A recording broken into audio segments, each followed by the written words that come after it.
Tessa Vlog! Mga nice! Ito ang inyong Momshie, Tessa, at welcome to my first vlog! So, first vlog ko ay gagawa tayo ng tortang puso ng saging! Di ba nila? Okay, so mga Momshies, kailangan po natin ng step-by-step process nito. So first, let's go on to our ingredients. So anong mga ingredients natin? First, syempre, hindi mawawala dapat ang puso ng saging. So dapat parang, ano na siya, hinog na siya, hindi pa yung parang unripe pa. Tapos, we need magic sarap para pampalasa, itlog, meron dapat tayong asin at paminta, mamaya. Nandito ang paminta natin.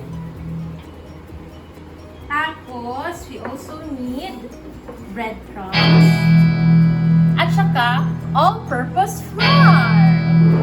So, basically, yun ang mga ingredients. Pero, turuan ko muna kayo kung paano ihiwain at lilinisan ang puso. Kasi sa dati, mali pala ang pagluto ko kasi hindi ko nag-research na. So, ito ay nakita ko lang sa mga YouTubers din kung paano nila piniprepare ang kanilang puso para maging sarap.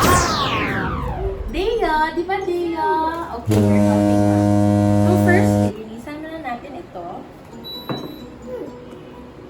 So, this one, garbage na siya. So, garbage na siya. Hindi na siya kasaling lutuin. Garbage. So,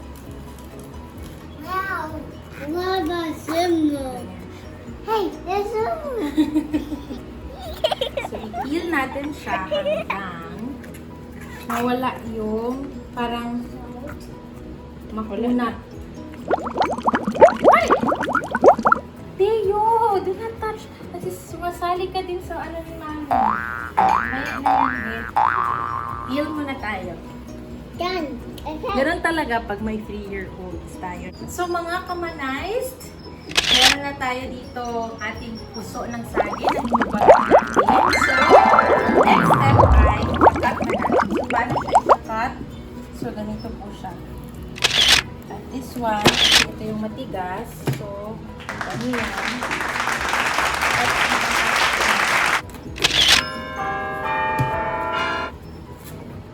Ako po ay hindi chef. Natuto lang po akong magluto nung nag-asawa na po ako. So, kailangan po talaga nag-research lang po ako at nagtanong-tanong kung paano po ito lutuin. At nasarapan po ang aking 3-year-old. So, ito po kaagad natin ilulublob sa tubig na may vinegar at may asin.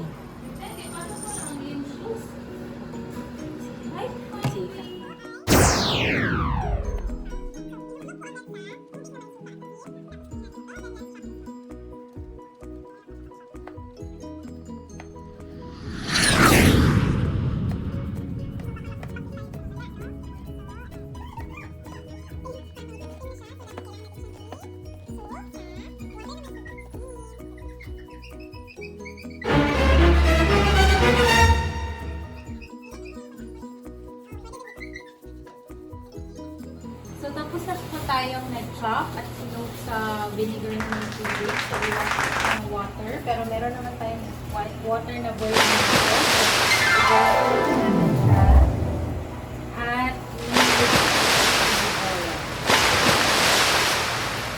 siguradong magugustuhan ito na inyong mga chicken. I-check muna natin kung malambot na ba ang ating puso ng saging. Tignan natin. Hindi pubutan ko pala. So, I forgot the ingredients. Kailangan ko ng onion at saka garlic. Kung meron ba kayong garlic na powder, mas masarap din yun. So, yun. Iwain na natin. Okay?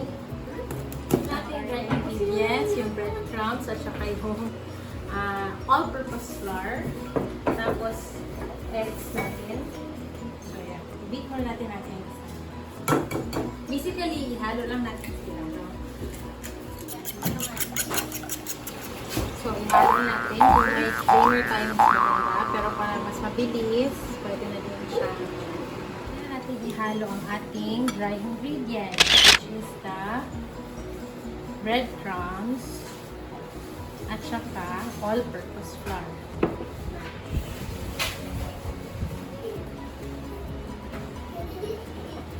Tansya lang po natin kung ilan mo ihalo natin.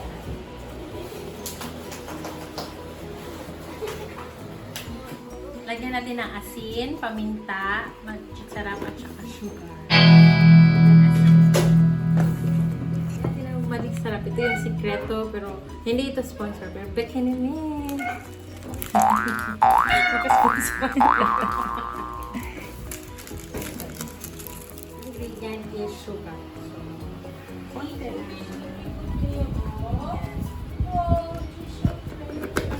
Ito na po yung ating, tignan natin ang ating kinutsarang at tortang puso butter.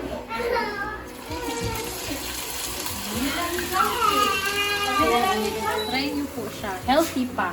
Alam nyo ba na may anti-cancer properties ang puso ng saging? May vitamin C. Ano pa ba? Marami pang vitamins and minerals na kuha sa puso ng saging. So, healthy po siyang iserve sa ating mga anak. So, yan po. Fry lang natin. So, here we go. This is our tortang puso ng saging. So, mga kamanay, ito na po ang ating ending.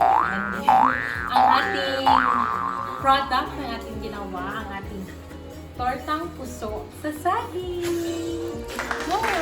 Let's try!